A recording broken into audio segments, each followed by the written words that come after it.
सकट चौथ, तिलवा चौथ आखिरकार क्यों मनाई जाती है? भगवान गणेश और श्री कृष्ण से जुड़ा चौंका देने वाला रहस्य। नमस्कार दोस्तों, स्वागत है आप सभी का हमारे चैनल पर। आज मैं आपको ऐसी कथा सुनाने जा रही हूँ जो कि सदियों से हमारी संस्कृति में गूंजती आई है। ये कहानी है संकट चौथ की, जिसे तिलवा चौथ भी कहा जाता है। लेकिन क्या आप जानते हैं इस व्रत के पीछे कौन सा रहस्य छिपा हुआ है? क्यों चंद्रमा को देखना वर्जित माना गया है और भगवान गणेश ने किस अपराध की सजा में इस व्रत को स्थापित किया? आइए गहराई से जानते हैं इस अद्भुत कथा को। एक बार फिर से आपका हार्दिक स्वागत करती हूँ। आज इस अपने चैनल पर नई कहानी और नया वीडियो लेकर आए हैं। आज की कथा अत्यंत ज्ञानवर्धक और प्रेरणादायक है। कथा शुरू करने से पहले आपसे एक विनम्र निवेदन है। शास्त्रों में कहा गया है कि अधूरी गई छोड़ी कथा दुख और पाप का कारण बनती है, इसलिए इसे आप अंत तक अवश्य सुनें। अगर आप अपनी माँ से सच्चा प्रेम करते हैं तो इस वीडियो को लाइक और शेयर जरूर करें। साथ के साथ हमारे चैनल को भी सब्सक्राइब करें और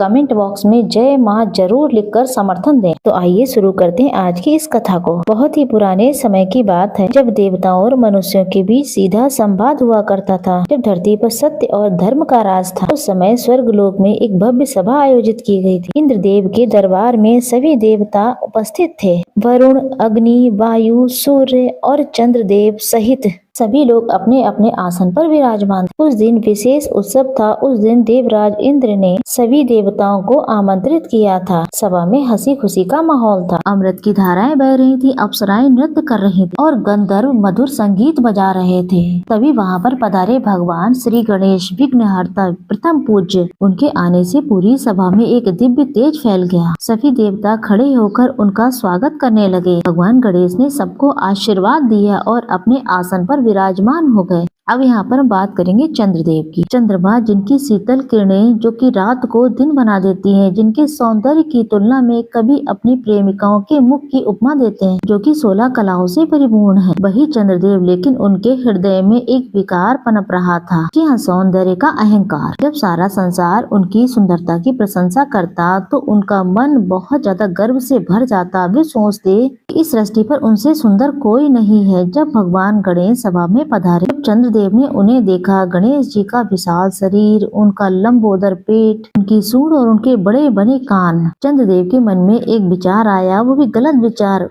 उन्होंने मन ही मन सोचा, देखो ये कैसे भगवान है, इतना विशाल शरीर, इतना मोटा पेट, ये सूंड भी कितनी अजीब लगती है, मैं तो इनसे कितना सुंदर हूँ। ये सोचकर चंद्र देवता के होठों पर एक छोटी सी मुस्कान आ गई। एक व्यंग्यात्मक मुस्कान थी। उन्होंने अपने पास बैठे कुछ देवताओं की तरफ देखा और धीरे से हंस दिए। भगवान गणेश सर्वज्ञानी है, वे त्रिकालदर्शी हैं। उन्हें तुरंत पता लग गया कि चंद्रमा उनके ऊपर हंस रहे हैं, लेकिन वो चुप रहे, उन्होंने कुछ नहीं कहा। वो जानते थे कि अहंकार का नाश स्वयं ही होता है। सभा समाप्त हो गई।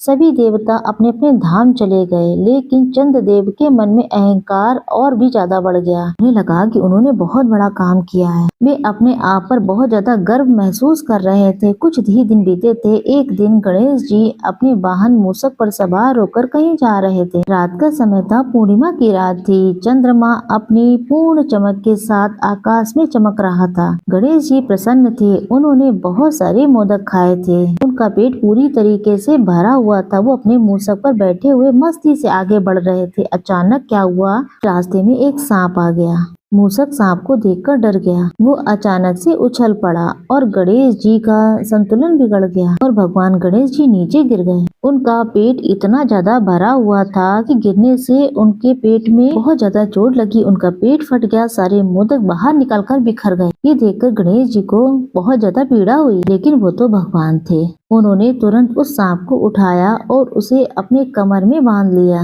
इस तरीके से उन्होंने अपने पेट को फिर से बांध लिया। फिर वे अपने मूषक पर बैठकर आगे बढ़ने लगे। लेकिन आकाश में बैठा चंद्रदेव ये सब देख रहा था। उसने ये पूरी घटना देखी और वो जोर जोर से हंसने लगा। उसकी हंसी पूरे आकाश में गूंज रही थी। चंद्रदेव ने अपने साथियों से कहा, देखो देखो ये भगवान गणेश कैसे गिर पड़े, इनका पेट फट गया और इन्होंने सांप से अपना पेट बांध लिया और कितने मजाकिया लग रहे हैं। उनकी हंसी में कोई सहानुभूति नहीं थी, केवल उपहास था, केवल अहंकार था। भगवान गणेश रुक गए। उन्होंने आकाश की तरफ देखा। उनकी आंखों में क्रोध की लाली उतर आई। उन्होंने चंद्रदेव को संबोधित करते हुए कहा, चंद्रदेव तुम अपने सौंदर्य के अहंकार में इतने चूर हो गए हो कि तुम्हें दूसरों की पीड़ा में भी हंसी आती है। तुमने पहले भी मेरा उपहास किया और मेरी इस दुर्घटना पर तुम हंस रहे हो। तुम्हारा ये अहंकार अब समाप्त हो जाना चाहिए। तुम भूल गए हो कि सौंदर्य नश्वर है। शरीर की सुंदरता एक दिन मिट जाती है, लेकिन आत्मा की सुंदरता शाश्वत है। चंद्रदेव को अपनी गलती का एहसास होने लगा, लेकिन अब बहुत देर हो चुकी थी। गणेश जी ने कहा, मैं तुम्हें श्राप देता हूँ, आज से तुम्हारा तेज कम होता चला जाएगा, तुम कलंकित हो जाओगे। चंद्रदेव घबरा गए। उन्होंने हाथ जोड़कर कहा,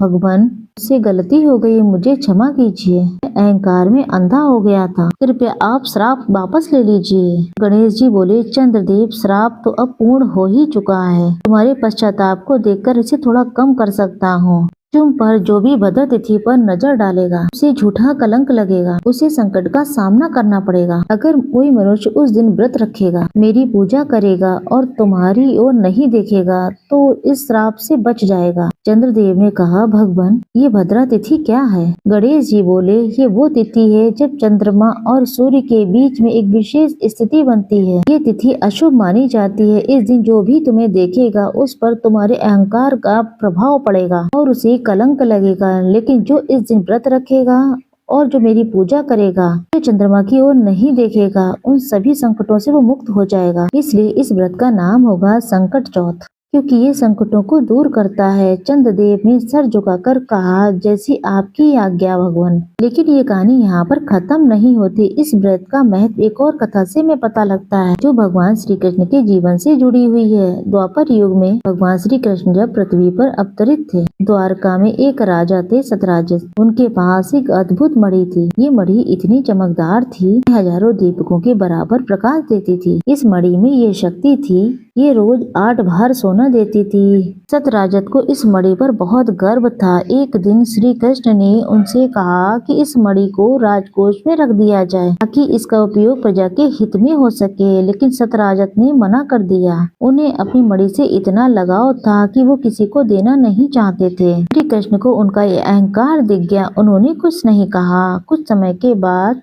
भाद्रपद मास की चतुर्थी का दिन आया। भद्रा की चतुर्थी थी। सतराजत का छोटा भाई था प्रसेनजित, वो बहुत ही लापरवाह स्वभाव का था। उस दिन प्रसेनजित ने अपने भाई से मणि मांगी। सतराजत ने उसे मणि दे दी। प्रसेनजित मणि को गले में पहनकर शिकार के लिए जंगल में चला गया। वह अपने घोड़े पर सवार था। मणि उसके गले में चमक रही थी। जंगल में वो शिकार की तलाश में घूम रहा था। तभी उसकी नजर आकाश की तरफ चंद्रमा पर पड़ी। याद रखिए, वो भद्रा चतुर्थी का दिन था और गणेश जी का श्राप अभी भी प्रभावित था। प्रसेनजित ने चंद्रमा को देख लिया। बस श्राप ने अपना काम शुरू कर दिया। थोड़ी देर बाद एक शेर प्रसेनजित के सामने आ गया। वो बहुत ही भयंकर शेर था।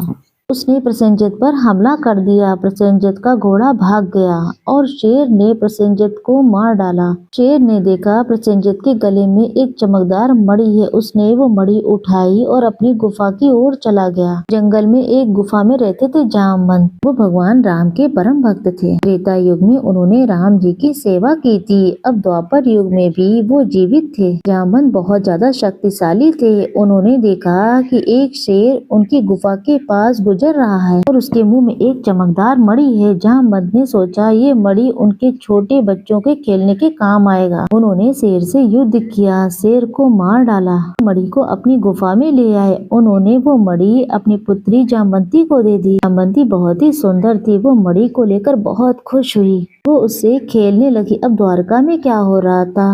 जब प्रसेनजित शाम तक घर नहीं लौटा तो सतराजत को चिंता होने लगी। उन्होंने उसकी तलाश में सिपाहियों को भेजा। कुछ दिन के बाद जंगल में प्रसेनजित का मृत शरीर मिला, लेकिन मणि नहीं मिली। सतराजत को शक हो गया। उन्हें याद आया श्री कृष्ण ने उनसे मणि मांगी थी। उन्होंने सोचा श्री कृष्ण ने ही हो सकता है सब किया हो। उन्होंने उसके भाई को मरवा दिया और मणि ले ली। सतराजत ने पूरे द्वारिका में ये बात फैला दी। लोग श्री कृष्ण के बारे में बातें बनाने लगे। कुछ लोग तो उन पर चोरी और हत्या का आरोप तक लगाने लगे।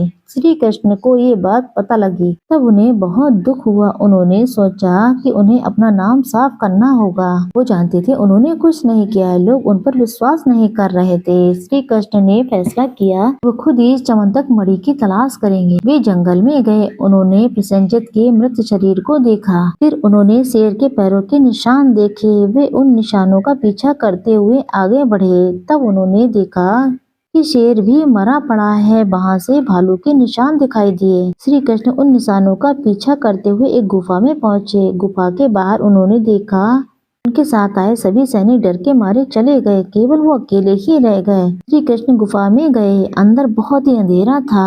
दूर से लेकिन एक प्रकाश आ रहा था। वो समंतक मणि की चमक थी। श्री कृष्ण आगे बढ़े। उन्होंने देखा कि एक सुंदर कन्या उस मणि से खेल रही है। वो जामवंती थी। जामवंती ने श्री कृष्ण को देखा। वो डर गई। वो जोर से चिल्लाई, पिताजी पिताजी। जामवंत दौड़ते हुए आए। उन्होंने देखा एक युवक उनकी पुत्री के पास खड़ा है। लगा कि शायद कोई चोर है। उन्होंने श्री कृष्ण से कहा, तुम कौन हो और यहाँ पर क्या कर रहे हो? श्री कृष्ण ने विनम्रता से कहा, मैं कृष्ण हूँ। मैं समंतक मणि की तलाश में आया हूँ। वो मणि मेरी नहीं है, लेकिन मुझ पर आरोप लग रहा है कि उस मणि को मैंने चुराया है। कृपया वो मणि मुझे दे दीजिए। जामवंत ने कहा, ये मणि मैंने एक शेर से जीती है। ये मेरी है, मैं इसे नहीं दे सकता। श्री कृष्ण ने कहा कि वो शेर एक मनुष्य को मारकर मणि लेकर आया था। ये मणि द्वारिका के राजा सतराजित की है।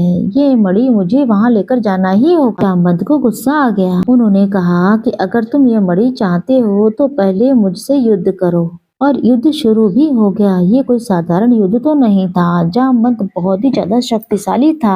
उन्होंने त्रेता युग में राक्षसों से युद्ध किया था। उनकी शक्ति अपार थी। युद्ध चलता रहा। युद्ध तो रुकने का नाम नहीं ले रहा था। श्री कृष्ण और जामवंत दोनों ही थकने का नाम नहीं ले रहे थे। वे लगातार लड़ते रहे। 28 दिन तक युद्ध चलता रहा। 28वें दिन जामवंत थकने लगे। उनकी शक्ति कम होने लगी। उन्हें समझ आ गया ये कोई साधारण व्यक्ति तो नहीं है। उन्होंने सोचा ये अवश्य ही कोई देवता होगा। उन्होंने श्री कृष्ण से कहा, रुकिए, कृपया इस युद्ध को बंद कीजिए। मुझे बताइए आप हैं कौन? आप में तो भगवान राम की झलक आ रही है। श्री कृष्ण मुस्कुराए। उन्होंने कहा, जामवंत, मैं वही हूँ जिसकी आप सेवा करते थे। त्रेता युग में मैं राम था, लेकिन द्वापर युग में मैं कृष्ण हूँ। ये सुनकर जामवंत की आंखों से आंसू आ गए।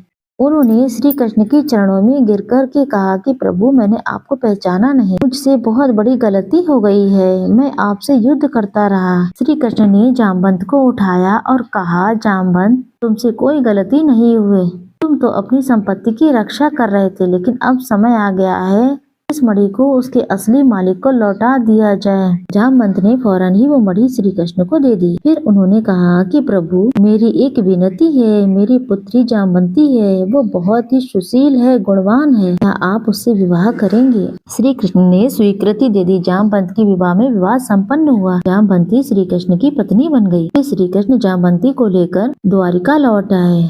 जब लोगों ने देखा कि श्री कृष्ण 28 दिन के बाद लौटे हैं, तब सबको चिंता हो रही थी। लेकिन जब उन्होंने देखा कि श्री कृष्ण के हाथ में समंतक मणि है, सब समझ गए कि श्री कृष्ण सीधे सतराजस के पास गए। उन्होंने मणि को उनको हाथों में दे दी और पूरी कहानी सुनाई। सतराजस को अपनी गलती पर पछतावा हुआ। सतराजस ने हाथ जोड़कर श्री कृष्ण भगवान से कहा, प्रभु, मैंने आप पर झूठा आरोप लगाया था। मैंने बिना सोचे समझे आपको दोषी ठहरा दिया था। मुझे क्षमा कीजिए। श्री कृष्ण ने कहा, सतराजस, ये सब इसलिए हुआ कि उस दिन भद्रा चतुर्थी थी और तुम्हारे भाई ने चंद्रमा को देख लिया था। गणेश जी का प्रभाव प्रभावी हो गया, इसलिए उसे कलंक लग गया और उसकी मौत हो गई। और मुझे भी झूठा कलंक लगा, क्योंकि मैंने भी उस दिन चंद्रमा की ओर देखा था। लेकिन मैंने तुरंत ही गणेश जी की पूजा भी की और उनसे क्षमा मांगी, इसलिए मेरा कलंक मिट गया। ये सुनकर सतराजित को बड़ा ही पछतावा हुआ। उन्होंने कहा,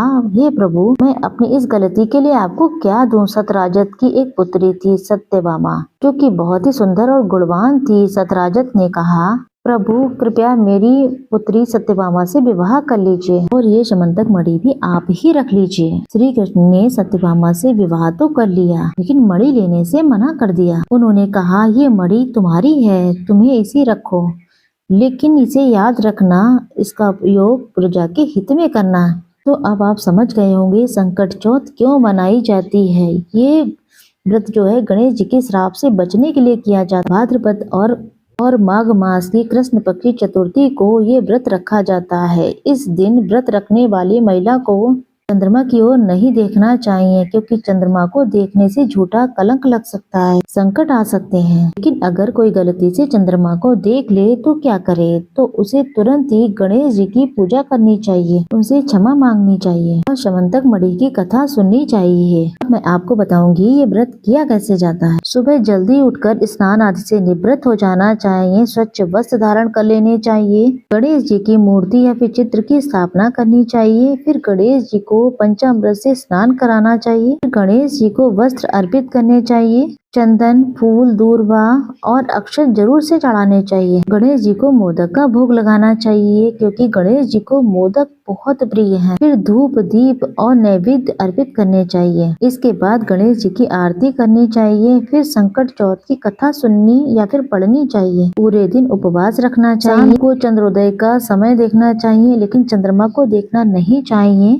चंद्रोदय के बाद ही व्रत को खोलना चाहिए। व्रत खोलने से समय गणेश जी को भोग लगाना चाहिए, फिर ब्राह्मणों को भोजन कराना चाहिए और उन्हें दक्षिणा देनी चाहिए। इसके बाद ही खुद भोजन करना चाहिए। इस व्रत को तिलवा चौथ भी कहते हैं, क्योंकि इस दिन तिल का विशेष महत्व होता है। तिल को शुभ माना जाता है। इस दिन तिल के लड्डू बनाए जाते हैं, तिल की खीर बनाई जाती है और गणेश जी को तिल का भोग लगाया जाता है। ऐसा माना जाता है तिल सभी पापों को नष्ट कर देता है। इस दिन गरीबों को तिल का दान करना चाहिए, इससे पुण्य की प्राप्ति होती है और जीवन में सुख समृद्धि आती है। इस पावन कथा को यहीं पर विराम देते हैं। आशा करती हूँ आपको ये कथा बहुत अच्छी लगी होगी, आपके हृदय को छू गई होगी और आप लोगों ने इससे जरूर कुछ ना कुछ सीखा होगा। तो धन्यवाद। जय गणेश, जय गणेश, जय गणेश देवा।